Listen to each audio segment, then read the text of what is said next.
honestly such an honor, Peter. Like, I firstly thank you for being here today. I feel like, one, it's been a bit of a journey to try and get you on, and I realize you don't do many podcasts. So, you know, just me being grateful right now, just sitting in your presence is incredible. So thank you so much. Thank you. Thank you for having me. Do you know, I put this up yesterday on my social media that I'm doing a podcast with you, and the amount of DMs that I received with how inspiring you are and how much people are hanging just to hear anything that you have to say. Yeah. I went on your page and you've been more quiet than you used to. So I'm keen to sort of understand why that is the way it is. But I guess most people would know you as being the founder of Big Foods. Yeah, well, Big Food Group came only probably about 18 months ago because it's kind of it's a company that has sub-brands under it. So there's 8 Food, Kathy's Kitchen, Spice Mix, Original Source Company. So we own some sub-brands. And I had to, instead of people knowing me as Peter from 8 Food, I had to form some sort of group that embodies all the brands. So we called it Big Food Group. And we're building a new establishment out in Keysborough. And but I like I told you before, we've jumped on air. I've been on, been up since 4:30 in the morning, and phone calls flat out. And I just thought to myself while I was driving here, you know, in terms of business, and this is what people need to understand, that we're always dodging grenades. We're always doing the best we can. But what came to my mind, have you heard the story of the Chinese farmer? No. Okay, so there was a Chinese farmer and he had a horse, okay? Gets up one morning and his horse ran away. So his neighbour said to him, "Oh, that's such bad luck." And he goes to his neighbour, "Maybe." The next day, the horse comes back but brings 5 wild horses with him. And the neighbour goes, "Oh, good luck, you got an extra 5 horses." Chinese farmer goes, "Maybe." The following day, his son jumps on one of the wild horses to tame it. And the horse jumps up in the air, son falls over, breaks his leg. The neighbour goes, "Oh, such bad luck." And he goes, "Oh, maybe." The following day, the army goes through the village to get all the males to go to the army. But they don't take his son because he's got a broken leg. And the neighbour goes, "Oh, such good luck." And he goes, "Oh, maybe." So what I'm thinking, as I was driving, and I've had a prick of a morning, as I was driving, there's no good or bad in any situation. It's the outcome. Because you can always make something bad be good. And that's exactly how the Chinese farmer was. He was saying it's maybe, or maybe good, or maybe bad. So that's what I was thinking when I was driving. And I was thinking, you know what?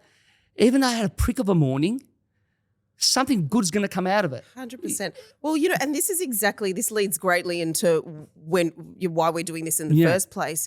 It's because everybody has said that you are just so real. You don't sugarcoat anything. You will just say it as it is. And that's why people find you so inspiring. So tell me, why have you gone off socials? Well, the way I jumped on social media in the beginning was, I'm a type of person that loves sitting next to people, inspiring them, telling them what their true potential is.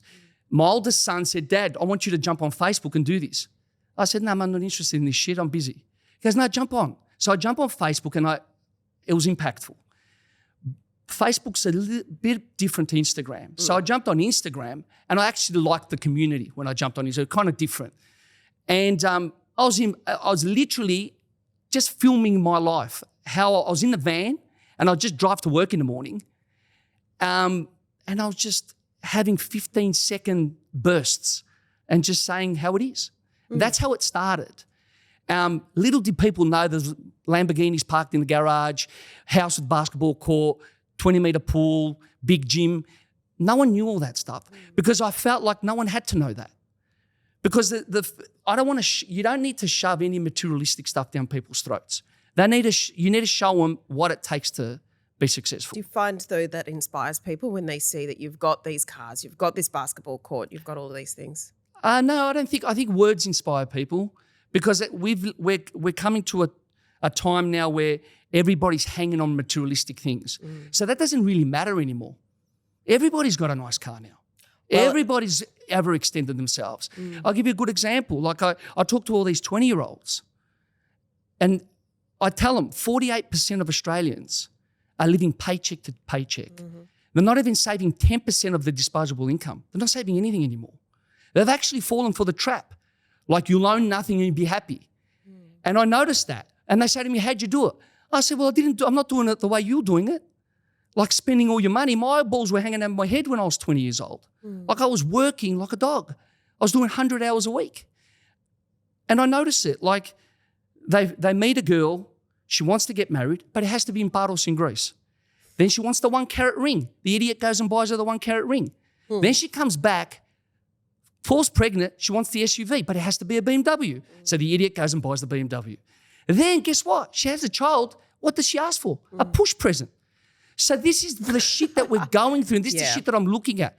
My grandmother went through 2 world wars, a depression, had 10 children, didn't ask for a fucking push present. They're the strong women. They're the women that, where are those women? Where are those women that are so strong and independent, they don't need to be showered in gifts and bullshit. They don't need to ask for shit. And that's the life that we're watching. Now, going back to how you said, I got off social media. I'm not off social media. I'm probing social media. I'm always on. I'm always watching. And I'm just seeing that people don't champion real entrepreneurs anymore. I feel like when I speak, it doesn't stick as much as it used to. Really? Why? Because they chase fast money now. There's no such thing as longevity anymore. They don't want to put the hard work in. And I'll tell you why. Tell me. There's a girl that I see on social media. She's doing like a face cream. She's in Sydney. Nurse Renee. Oh, yeah. Yeah. She's doing a face cream. This girl is working tireless every day. She's killing herself. She's sending Q&As out to her customers. She's rejigging her product, going to China, coming back.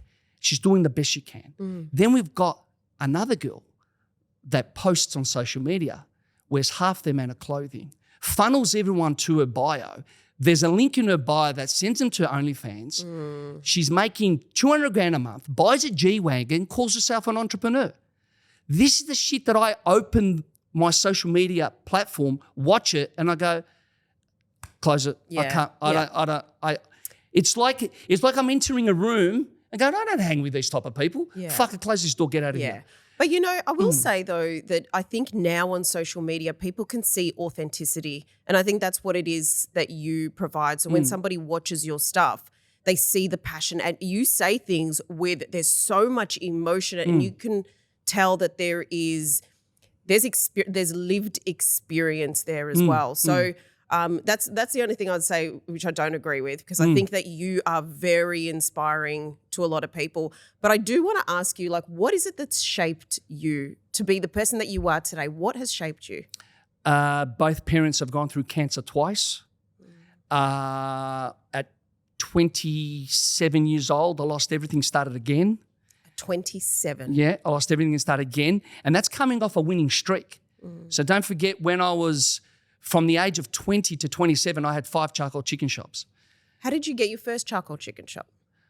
Okay, so all right, we'll wind it back. We're going back. I want to know. So how what do you want? Go do you want to know how far back do you want to go? Okay, so you go from childhood to a place of I want more for my life. All right, so childhood was easy for me because both parents were working. I had good parents.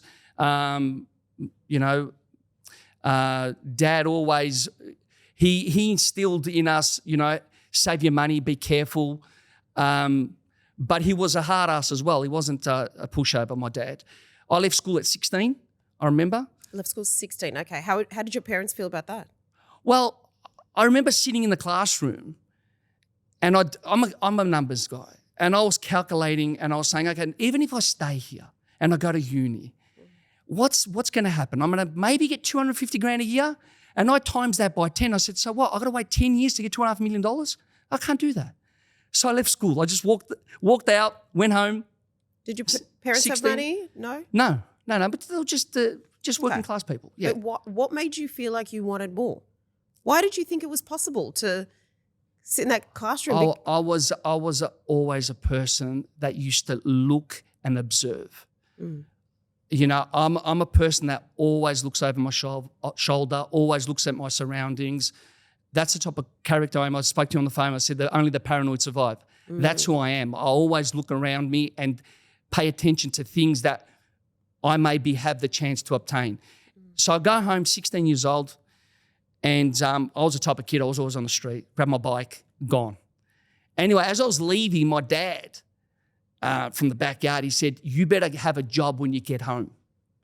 That's what he said to me. And my dad, if he why says did it, he say that? oh, because he was scared in case I just roamed the streets, because there was espresso bars up in High Street, Northcote. We used to hang at the espresso bars. Yeah. And he goes, this kid's just not going to work. It's just going to be, he's going to get caught up in the wrong crowds. So he said to me, you better have a job before you get home. Anyway, yeah, no, or whatever, Dad. Jump on my bike. I'm off to the espresso bar. And I'm just chilling there playing pool and everything else. About 6:30 at night, it's time to go home. So I jump on my bike. And as I go down, I remember the moment. As I go down to High Street, go through the car park, I remember, Dad needs me to have a job. I got to have a job before I get home. Otherwise, not going to be in the house.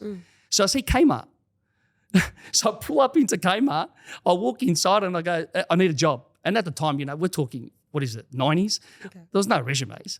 I fill out this form. I said, when can you start? I said, I want to start tomorrow. Okay, start tomorrow. So I remember pulling up at home, put the bike on the porch. Remember the old European homes that had the security door? Yes, yeah. And it was like a fly screen, you couldn't see inside? Yes. So I put the bike down, get up on the porch, open the door. And here's my dad standing there with a Marlboro in his mouth, singlet. He's just staring at me, just puffing. And I go, Dad, I got a job. And he goes, inside. And that was it. That was it. Okay. And I only stayed I was only a kid. I only stayed at Kmart for 2 years because I was trying to get the chick at the service desk. She was so hot and I was trying to get her. I eventually got her and I married her. Oh. And we've been together for 30 years. I wasn't expecting that. Yeah. I love that. Okay, well, I do want to talk about your wife as well. Yep. But okay, so you worked hard, you achieved your goal while you're at Kmart. And then so what age then did you start into business. Or thinking that was possible? It was things like I said in terms of observing. Like when I used to work at Kmart, for example, the guys that used to come in, there was like some agents from over the road that used to own the agencies. And I used to see the flair, the confidence, how they were. And I used to say, man, I gotta get out of this rut. I need to start my own business. I didn't know what, but I love speaking to people. That's what I used to love. I love the hospitality aspect of anything. I left Kmart, did some odd jobs on the side. I worked for some catering companies and so forth. And then I just bit the bullet and I said, in the meantime, let's take a step back. When I left, my mother had cancer. She got cancer with leukemia. Wow. And I remember the moment where I was sitting on the couch and Mum gets the phone call and they must have said to her, you've got cancer, and she dropped the phone and the whole house. It was terrible. What we went through was terrible. So I didn't leave my mum's side for a good 6 to 8 months. She went through chemo. My mum lost weight, lost her hair, and I wouldn't leave her side. My mum till today tells me that her illness saved my life in a way, because I was also mixed up with a lot of crowds, but not because of, they weren't bad crowds. It was just people we grew up with, and everyone was going in different directions. Like one of my close friends was a heroin addict. That's what he became. Everybody went in different directions. And because I left the groups and I stayed close to Mum, I vanished, kind of speak, and anyway, Mum got well. She got well. She went into remission. Her cheeks started going red again. She started putting on some weight. Her hair started growing. And she told me, she goes, you know what? Life's short. Go now. I want you to go and do what you need to do. And I said, you know what? I'm not going to get a job. I'm going to go do what I want to do. So I don't know how I got into chicken shops. I wanted a cafe. I thought that was cool. And I wanted a cafe, and it was on Bridge Road, Richmond, which isn't far away from here. And the agent took me to the cafe. It was called the Blue Note. Geez, this is like 26 years ago, 27 years ago. It was called the Blue Note Cafe on Bridge Road. And at the time, Bridge Road was pumping. There was no e-com then. There was no drop shipping then. Bridge Road was thumping. And I was going to buy that cafe, but that agent said to me, buy this chicken shop down the road. I said, I don't want a chicken shop. That's boring. I don't want a chicken shop. No, Pete, you can do this and do that. That's what people do, you know, modern chicken bars now and that. And it was the era of charcoal chicken. It was just starting off. And I bought it. It was only 25 grand. I sold my car. I sold some stuff I had. I bought this shop. It was run down. It wasn't doing much. And I renovated. I painted it. And did you renovate it yourself? So got in there. My dad got in there. I got in there. I just cleaned it up. And I didn't know how to cook chickens. I didn't know anything. Okay. So I went down the road to Swan Street and I waited in the car till one of the workers came out. And when the worker came out, I said, hey, I'll give you some money if you can teach me how to cook. Wow. And he said, yeah, okay. So I paid one of his workers. Creative mindset, yeah. Yeah, well, survival mode. So I paid one of this worker to teach me how to cook. So he taught me. And then I said, I need a hand. I can't be by myself. So I rang Kathy. She was my girlfriend at the time. I rang Kathy. I said, hey, you're leaving the bank. She got a job at the bank. She goes, what? I said, you're leaving the bank. You're coming to work with me. Okay. So she came and me and Kathy started this shop. And that was the start of the journey. Then we opened the shop. The shop did 3 times the turnover that it did when I bought it. Everyone loved us in Richmond. We were the first charcoal chicken shop in Richmond. It's still there today. Then I kept opening stores. And then fast track to 8 Food, I just started getting bored again. And I said, I need to push myself one more time. And started 8 Food, went into manufacturing. And that's enormous now. Manufacturing started in 2007. Yes, 2007, okay. 2007, 2008. Do we go deeper? Well, I want to know about your your failures because you know business is not you know it's not always as easy obviously as people say. I know I've heard that you lost everything at one point. You said you lost everything at 27. Yeah. Well, your failures are just as big as your challenges. So my challenges in the chicken shop weren't that big. So the failures weren't quite minimal. But when I started manufacturing, that's when you're playing with the big boys. Okay, that's where, you know, when I start, and I wasn't aware of that. You know, being naive is a beautiful thing because if you always think about what's coming up next, you may not do it. Did you have any mentors or anyone guiding you at the time? No, I had no one guiding me at the time. So how did you know? Were you just in that mindset of, let's just make this move? I guess what your mum said, just do it. And it's like, this is when people say passion versus purpose. Okay, passion is different to purpose. There's only 3 categories for passion that people make money on passion. That's athletes, actors, and artists. They're the ones that make money on passion. And I'll tell you why. These are very broad because an athlete could be from a fisherman to a basketball player. An actor could be a comedian right through to Hollywood. An artist could be a painter to a singer.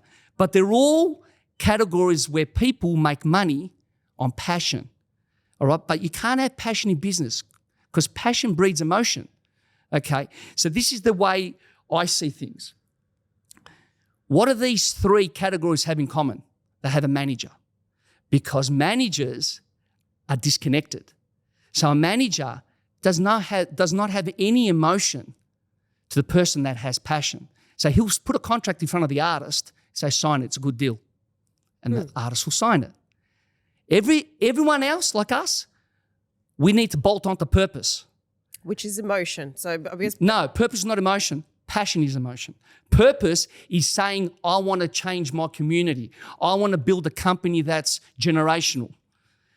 It's something that you strive for. It's something that I want this to happen.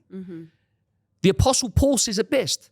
Okay, he says, you can jail me, you can kill me, or you can torture me. Jail me?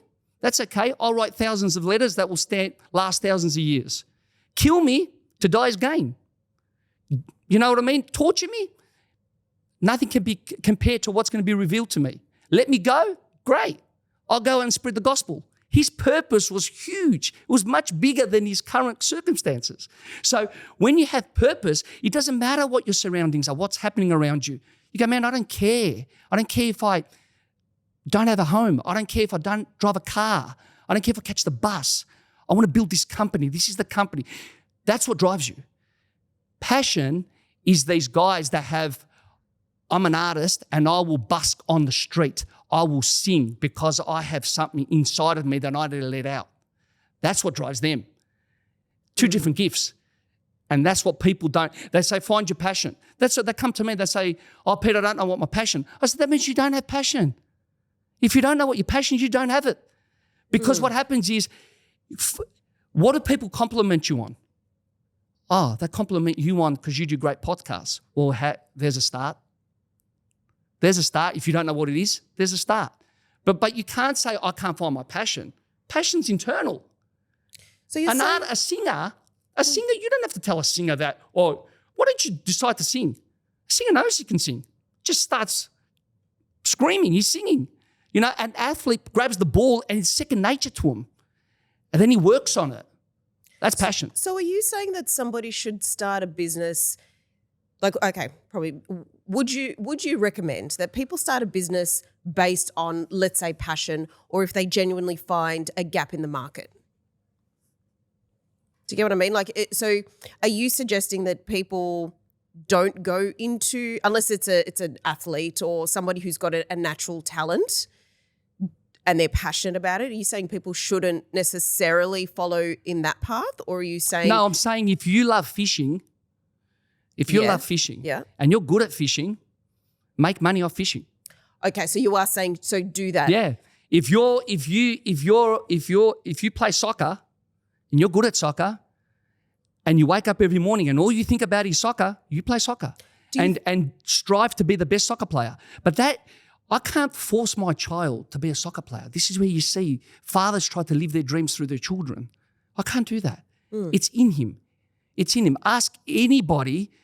You see that most athletes, it's that given talent that they notice. Yeah, other people may compliment them, but there you go. They've been complimented, so they go, oh, I must be good at this, and they continue on. With me, people see that I'm good in what I do, and I go, you know what? They're probably right. So I'm going to stick to what I know. Are you passionate? I'm guessing you're passionate about business, or are you passionate about, because this all started with obviously chuck or chicken you wouldn't be passionate about. Exactly. I'm not passionate about my business. I have a purpose. I have a purpose to build a company that's going to stand the test of time. I have a purpose that's going to be generational, and I'm going to do everything I can to achieve it. It does not matter. I'm not in a race with anybody else. I don't count anybody else's money. I don't care what other people do. You know, I'm not. Comparison is a thief of joy, so I don't compare myself with anybody else. So that's the way I kind of see passion and purpose. People try to mix them together. It's like confidence, where they say, oh, you know what, buy this suit, buy this car, gives you confidence. No, confidence is internal. You know, it doesn't matter what suit you wear, it doesn't matter what car you wear, you're not going to get any more confident. You see someone dressed suave, really good, but he's so embarrassed to go to the girl at the bar to talk to her. But he's dressed so well. That's because he hasn't got the confidence in him to do it. Confidence is eternal. And the only way confidence comes, like bravery, coincides with bravery confidence, because you need to keep doing it in repeat. Then you go, I'm confident. Your first podcast is not the same as your fifth podcast. Yeah. Your first one, you were shit scared. Now look at you. You're sitting there nice and comfortable. You're confident. You're ready to go. That's confidence. It's not a uniform. It's internal. Internal. I absolutely agree with that. I love that you look at things in a holistic manner. So it's not like, you know, business and the skill set and just business. It's like life, business, you know. Question for you. So they say that there's 60% of businesses fail in the first 3 years, 20% in the first year, I believe. Why do you think that is? I don't know. I'm not sure where they get their statistics from. All I can say is that if you start a business, you need to really hone in and dig deep. I wouldn't start a business thinking about money. That's what a lot of people do. They think money first. But money is a byproduct of your value creation, and you can only create value if you have skills and knowledge on how to create value. So I wouldn't. A lot of people, I think those stats are because they're not making any money, and they go, you know what, close it.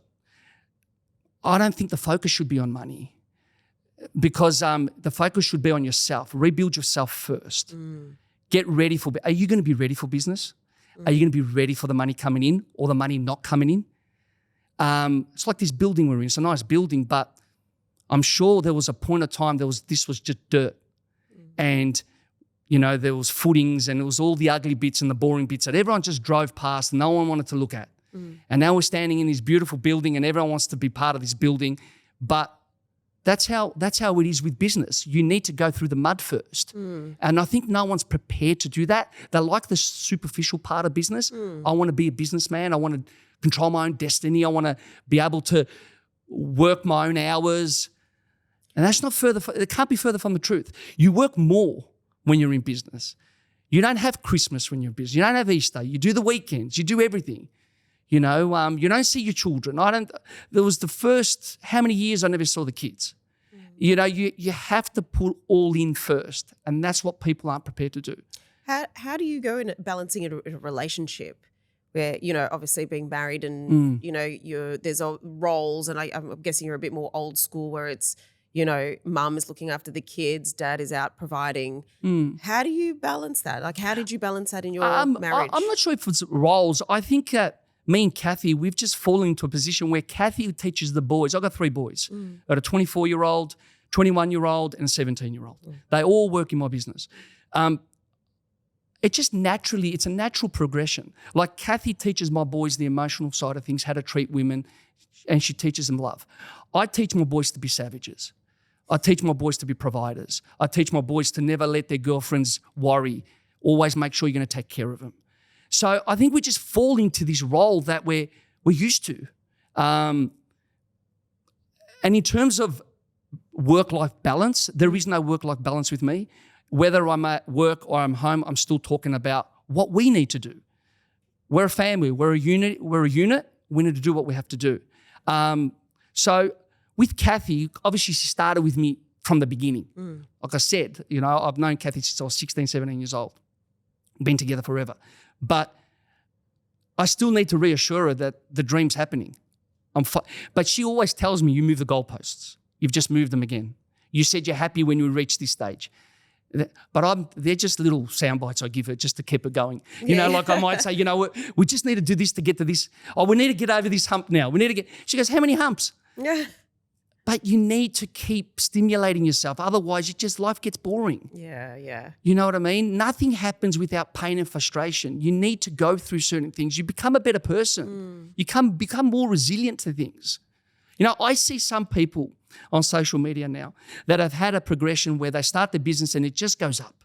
Like 4, 5, 6 years, 7 years, and then they have an exit. $100 million exit. And they've had no pitfalls.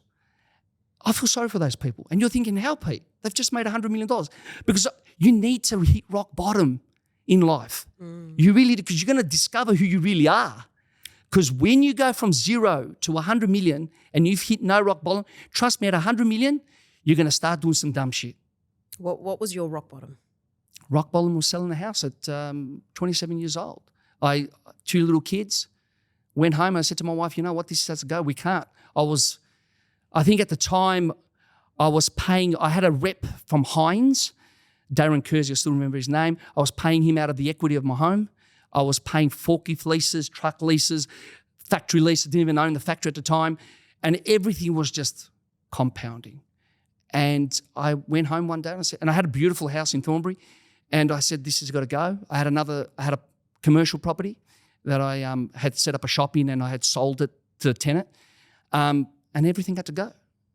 And the first thing Kathy said was, do you want me to get a job? I'll get a job, or you do what you need to do, I'll get a job. I said, no, just give me 6 months. So I rang my old man, I rang my dad. My dad had a derelict home in West Heidelberg. I said, Dad, can I just stay there for 6 months? And being a Greek, he goes, well, you're going to stay there. Can I at least paint it for you? Because it was, it was a shitty home. But anyway, I didn't care. Like I said, don't look at your current circumstances. Look at the purpose, what you want to do. I didn't really care, and I still don't care. Like today, this morning, I just grabbed whatever car, one of the company cars, the Hyundai, I jump in and come. It does not bother me. So how do you, though, deal with that mindset? You've built up this business, you've come home, you've realised that I've got 2 kids and I need to sell up and, mentally the battle that you would have been dealing with? Because obviously, I guess as a father and a husband, you would need to, there's only so much, well, I'm guessing, so correct me if I'm wrong, there's only so much that you can share with Kathy to say, I'm struggling right now. Oh, yeah. How did you deal with, because obviously part of my background is men's mental health, and so I'm so curious to understand mentally, how did you deal with that? That's a good point, but I always say to myself, like I said in the beginning, there's always an outcome out of good and bad. And I said, this maybe is happening to me for a reason, just like back at the time when my mum got cancer. This is probably a reason. This is the next shift. I never blame myself for anything because I'm in control of everything. I'm the one that put myself in this situation. I'm the one that did this. So I think when you get into victimhood and you start saying, why me? That's a fucking spiral of disaster. You start going into this deep hole.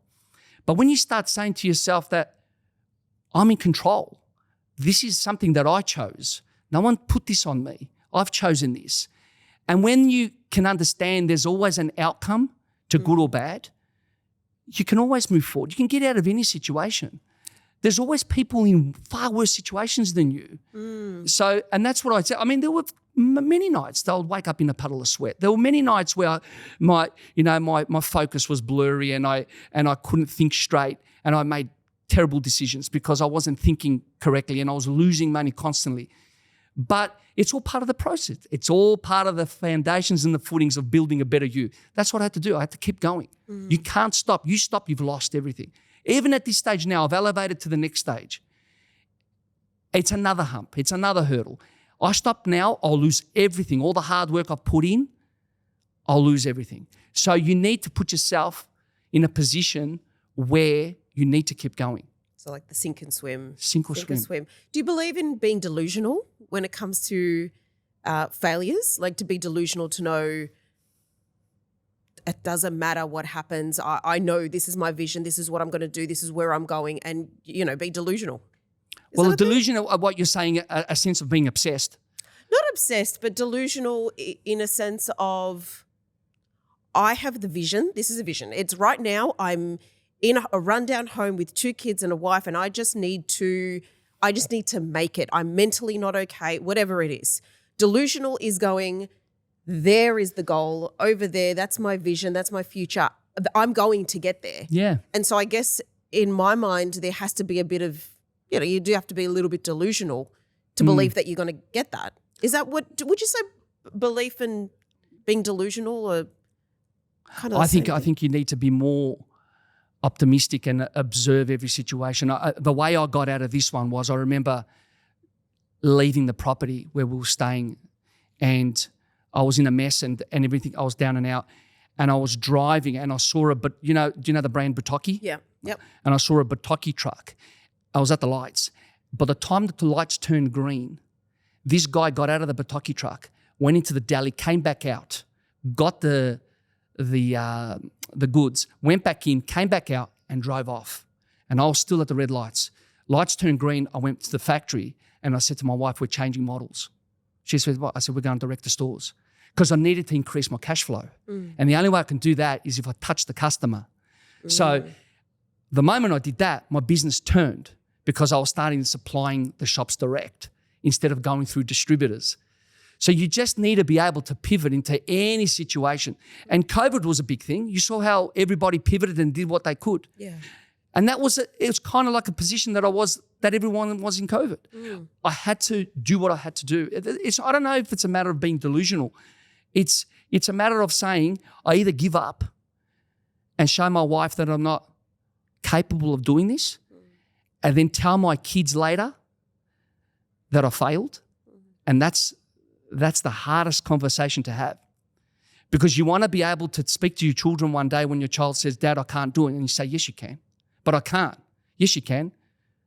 Dad, you stopped. Why can't I? So I'll never be in that position. My children can never say to me, you stopped. You know what I mean?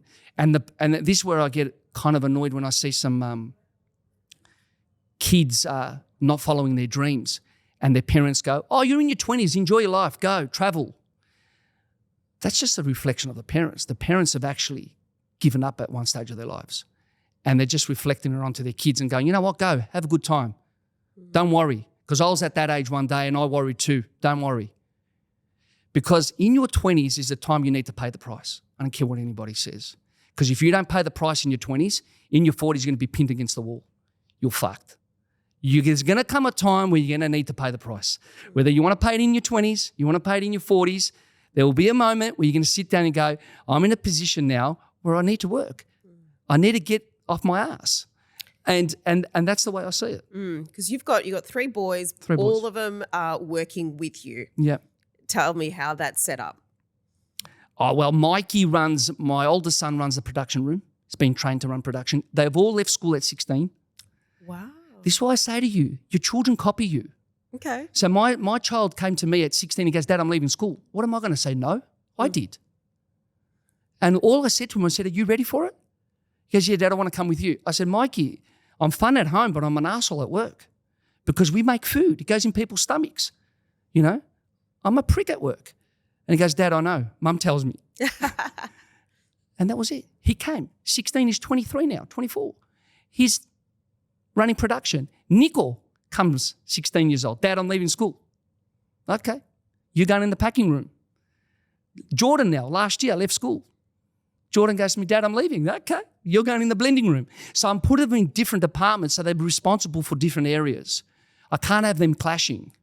Okay, you know, okay. So they work in different departments. They report to different people and you don't have any issues. You know, that way I can say to Mikey, you did well today. You did well this week. I can say to Nicole the same and Jordan the same. How do you raise kids? Because I know a lot of parents are going to want to know this, especially myself. How do you raise kids that aren't influenced by peer pressure, that aren't, you know, wanting to, let's say, become a TikToker, you know, all of the new things that are being influenced by kids at the moment? How do you raise mentally strong kids in today's world? Good question. You know what? I don't actually mind if my child was a TikToker. I don't mind that. That's great because they're actually making money on it. I just don't like my kids wasting time on mindless entertainment. If my son sits on the couch and just fucking scrolls through Instagram all day, that annoys me.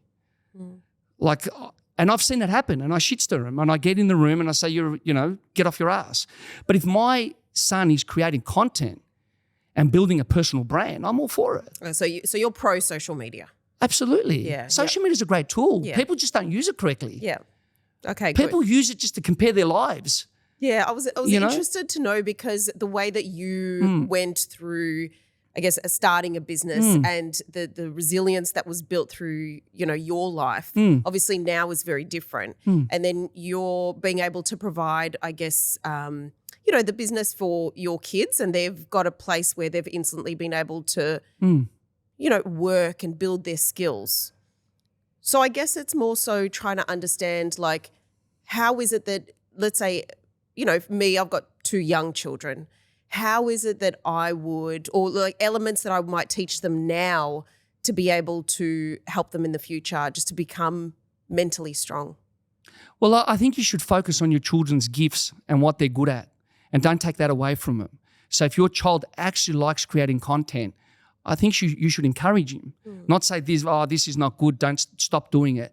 Whatever your kid's drawn to, you should encourage because you don't know what you're building. You could be building a superstar. He could be someone special, you know, so I wouldn't do that.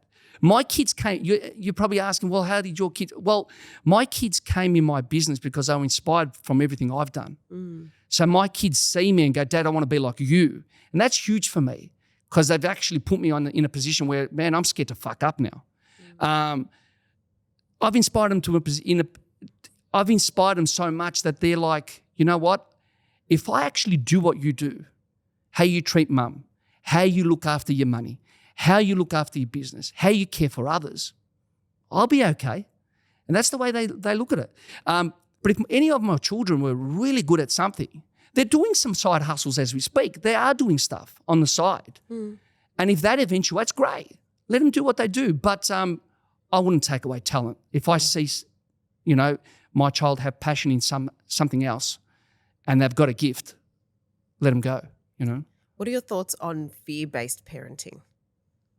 As when in? I say fear-based parenting, like I don't know, if you don't do this, you're not going to get this, or if you so more materialistic. Like, for example, with my kids, I might say to them, actually, no, let's go back. Fear-based parenting, when we were younger, I don't know if you were the same, but all of us, we got all of us. beaten We copped to it, the, that was fear-based. So my entire childhood was based on fear. Yeah, we were.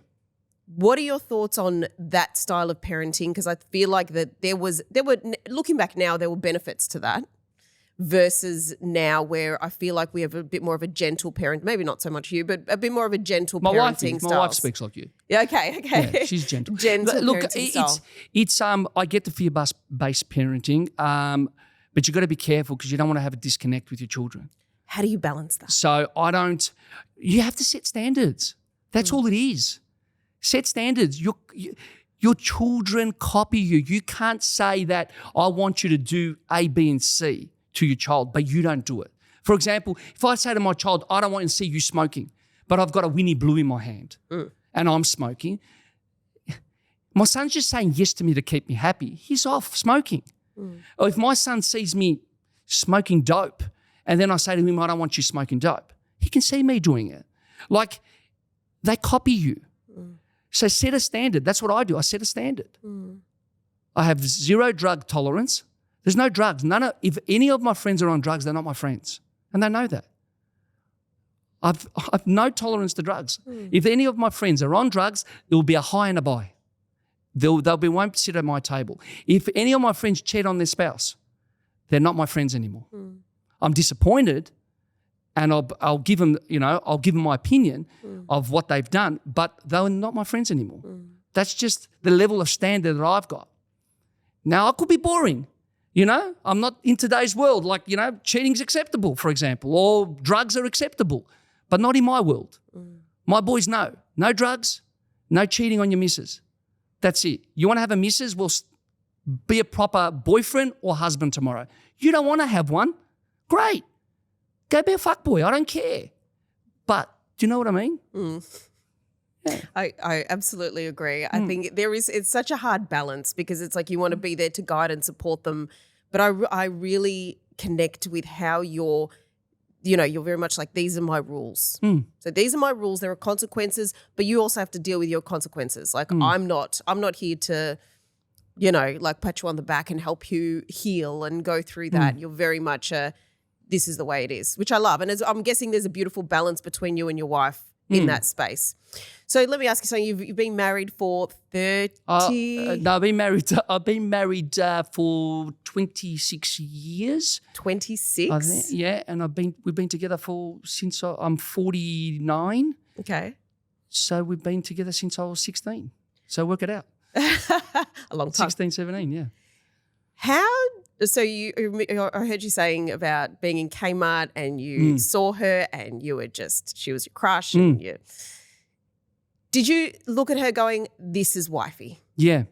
How did you know that? Because I used to see her mum come and pick her up every shift, and she never mixed with all the bad girls, so to speak, within the environment. She was always, her mum would pick her up, drop her off, pick her up, drop her off. And then I used to say, she's a good girl.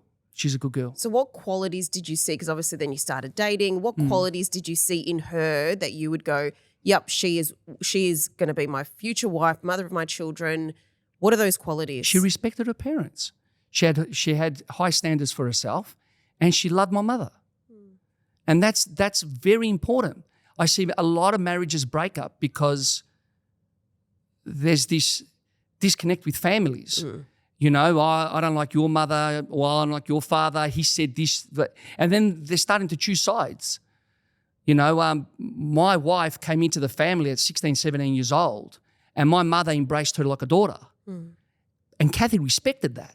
So, and then I walked into the family, her mother embraced me like a son. And I respected that. As long as I didn't go out of line, and I wasn't prepared to go out of line, and that's what it is. You've got to see the qualities in someone.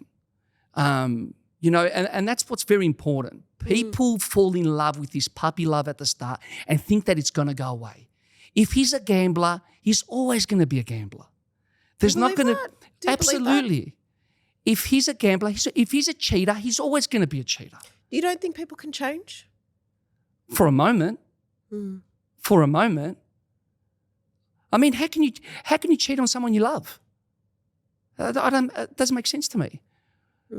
Like, you're meant to love this person. So how could you go behind their back?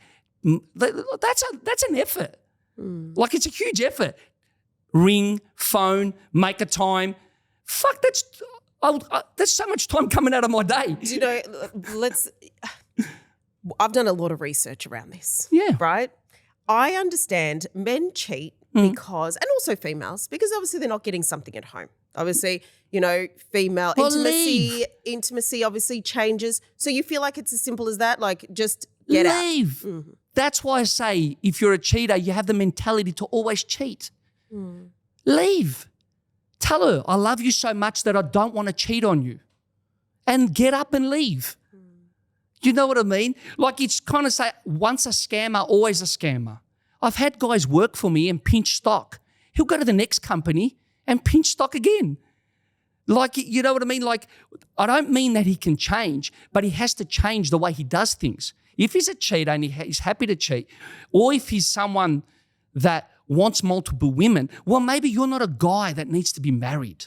How about that? So maybe you're not a cheater. Maybe you're just someone that doesn't want to be married. You know? Just go and have your fun. It's such a hard one because there are so many, like, obviously now the dating world is very different to what you would have known. And it is, everybody is in for themselves.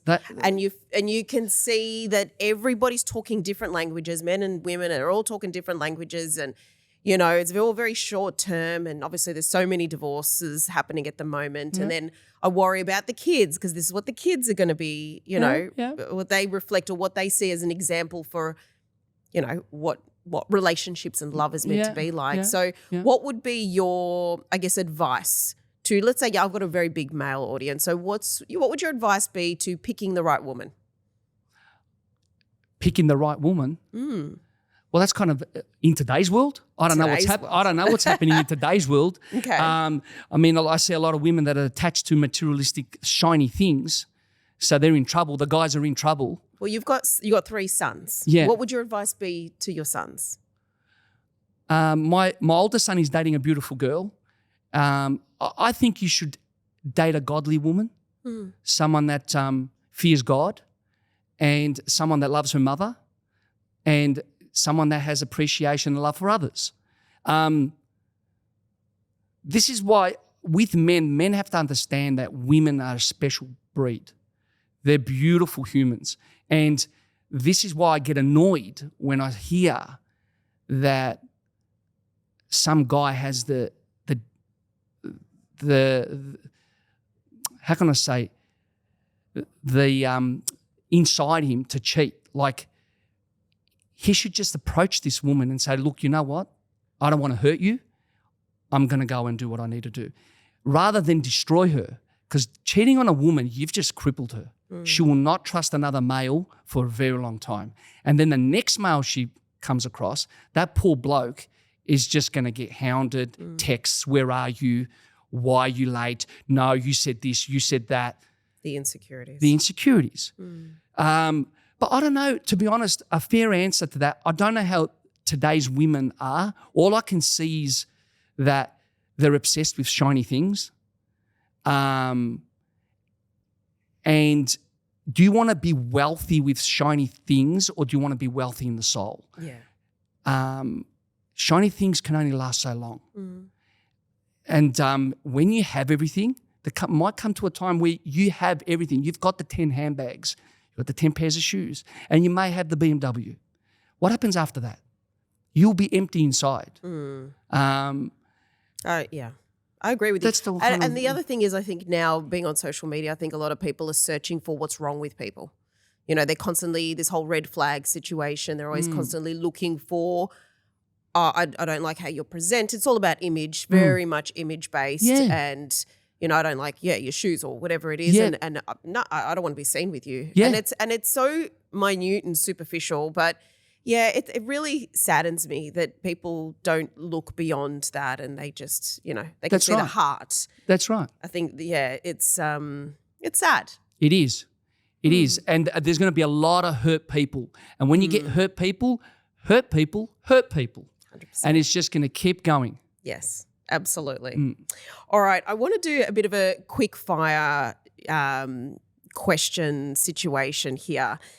More so because I put up a bit of a poll yesterday or a Q&A to say for my audience to go, is there any questions, for you? So I'm going to ask a few. I feel like you've answered some of them already through the podcast.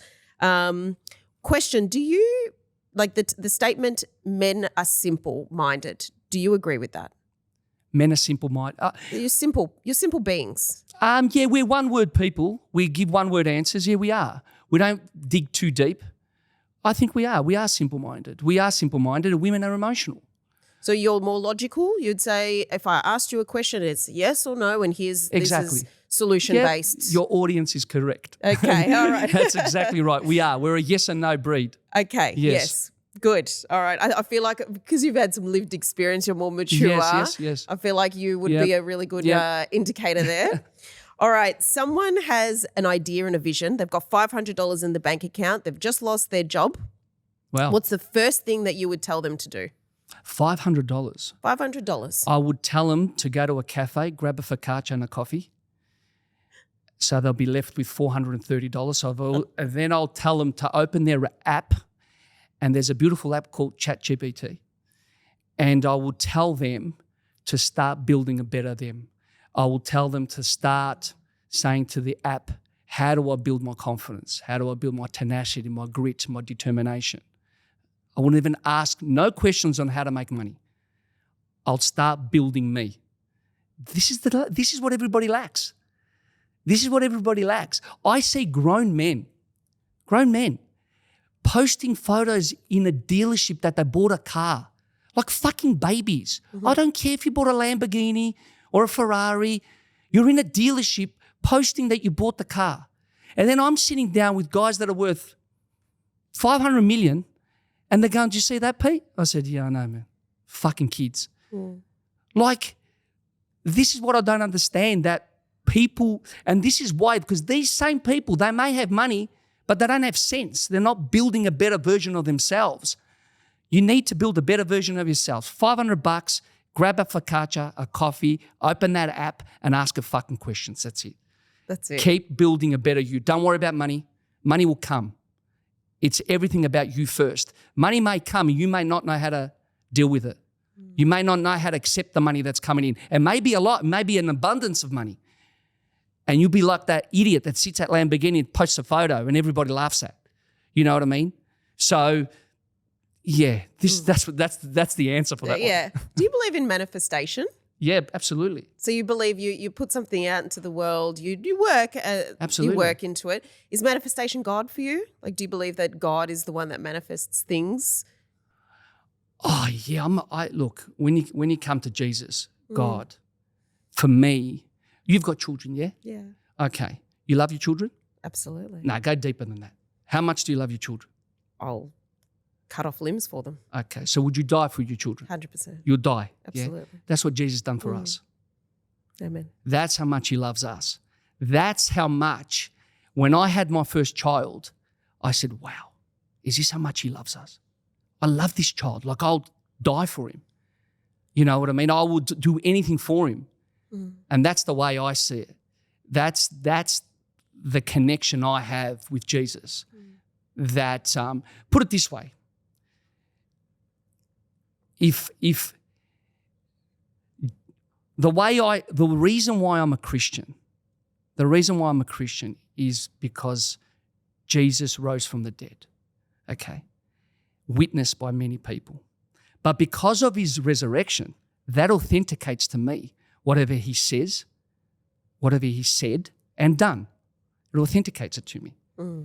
I don't listen to any other prophet, any other philosophy, because if I'm driving down the road and there's a left and a right and there's two people laying there, one's alive, one's dead, who are you going to ask directions from? The person that's alive. The only person alive in my life is Jesus. So that's the way I see it with Christianity and Jesus for me. I love that. I think it's such an important message, especially in today's world, because we are so reliant on people And it's such a higher power that, so I think sometimes when we just have faith and just believe, well, we'll do our work, whatever we can do, there's that saying, you do your best and let God do the rest. And yeah, I think in this world where everything is all, AI and everything's taking over, we just don't know any, we don't know stability to some degree, but there's always. I'm at church every Sunday, yeah, and I drive 40 minutes to get to this church. And you're probably saying, why? I'm Greek Orthodox. There's a Greek Orthodox church in nearly every suburb because there's 400,000 Greeks in Melbourne, okay? But I drive 40 minutes to this church. And the reason why I do it is because I don't want to be known to anybody. Because if I go to local church, hey, Pete, and we're having a conversation. So I don't want to be disturbed. So I drive to this church. But what's sad to see is I don't see any young people anymore. I see everybody my dad's age. Yeah. Everyone in their late 60s, 70s. I don't see any young people anymore. So where are they laying their faith? Yeah. You know where it is? Materialistic bullshit. Absolutely. They worship crap. Yeah. We're so focused on it. We're so focused on, materialistic stuff. That's what's sad. So let me ask you, if you had to leave one piece of advice, like let's say we're finishing up the podcast now, we had to leave one piece of advice for anybody who's listening, whether it is through business, whether it's through spirituality, parenting, whatever it is, what's one thing that I would say God didn't make you to stand still and just suck air. God made you to move. He gave you talents. He gave you purpose. He's given you everything that you possibly can to do something. And you can't avoid responsibility from fear. You need to do whatever you possibly can to do what you have to do. There's a saying in the Bible and it says, a little sheep, a little slumber, a little folding of the hands to rest, and poverty will be set upon you. In other words, it forbids laziness and procrastination. So what I would say is get up and fucking move. Do something. Don't waste your life. Well, that's a mic drop moment right there. Peter, it is just such an honour to sit with you and have this podcast. I'm so grateful. Hopefully you do more of these. Okay. That voice of yours that needs to be heard all over the world. Thank you so much. So thank you so much, Peter. Thank you. Thanks.